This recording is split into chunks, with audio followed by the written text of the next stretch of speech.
Vidéo, on va voir comment installer Python sur votre ordinateur. Alors pas d'inquiétude, que vous soyez sous Windows ou sous Mac, les étapes sont quasi identiques. La première étape, ça va déjà être d'ouvrir votre navigateur, que vous utilisiez Google Chrome, Firefox ou bien Internet Explorer. Vous allez tout en haut dans la barre de recherche et vous recherchez Anaconda Python. Une fois sur la page de Google, vous prenez le premier lien qui va nous conduire sur le site web de Anaconda. Ensuite, tout en haut à droite, on a ici un lien Download Anaconda. On va cliquer dessus et on arrive sur la page de téléchargement. À partir d'ici, on peut choisir selon notre système d'exploitation. Donc pour ma part, comme je suis sous Windows, je vais prendre Windows. Et ensuite, j'ai deux options, soit le Python 3.6 ou soit le Python 2.7. Le 3.6 étant la version la plus récente, c'est sur celle-ci qu'on va travailler pendant ce cours, et donc je vais télécharger Python 3.6 ici. J'ai un petit pop-up qui s'ouvre, je vais lui dire non merci, et donc le téléchargement a commencé en bas à gauche. Alors quelle est la différence entre Python et Anaconda? En fait, Python c'est vraiment le langage de programmation. Au-delà du langage, on peut aussi installer des environnements de programmation, ce qu'on appelle aussi des IDE, et puis on peut aussi installer des modules supplémentaires, et on va beaucoup se servir de ces modules pendant ce cours pour appliquer les techniques de deep learning. Donc en fait, Python tout seul, c'est pas super pratique. Il faut vraiment tout reconstruire de la base. C'est pour ça qu'on va utiliser Anaconda, qui est une sorte de package tout en un pour Python, avec justement des IDE qui vont nous permettre de mieux coder, et puis aussi tous les modules qu'on va utiliser pendant ce cours. À présent, on va installer Anaconda. Donc ça va être assez simple, je vais suivre les étapes une par une. Ici, on a le contrat de licence. Je vais l'installer donc pour tout le monde. Je vais laisser le chemin par défaut, je ne vais rien changer ici. Et ici, par contre, je vais simplement ajouter la première case. On va en avoir besoin dans la suite, et puis ça nous évitera en fait de le faire nous-mêmes manuellement. Je clique sur le bouton Install, et puis ça va s'installer.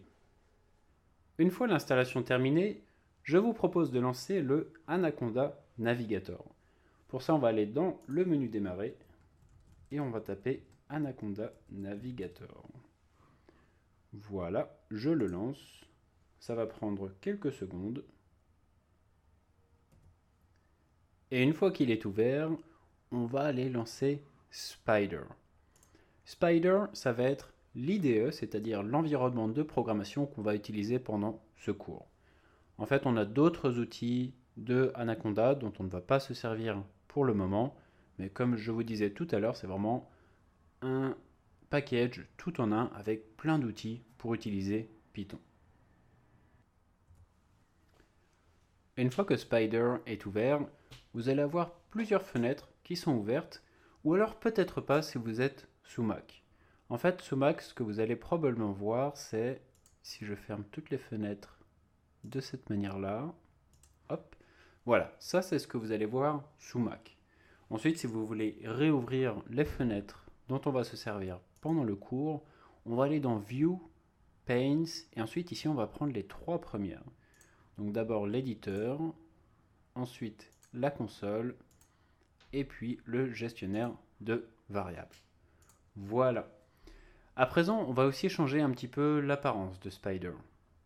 Il y a quelques options dont on a accès dans Tools, Préférences. Par exemple, ce que j'aimerais bien faire, c'est ici dans Général, changer la taille de la police. Tout simplement pour que vous puissiez mieux voir. Donc pour ma part, je vais utiliser 16. Vous n'êtes pas obligé d'utiliser une police aussi grosse. C'est tout simplement pour que vous puissiez bien voir le code que j'écris. On peut aussi changer la couleur. Tout simplement, on a des thèmes en fait. Là de base, on a le thème Spider. Moi j'aime bien les fonds un petit peu sombres, et donc je vais prendre le thème Spider Dark. Et puis vous allez voir, voilà, ça me fait un thème un petit peu plus sombre. Ça abîme un petit peu moins les yeux quand on travaille dessus toute la journée.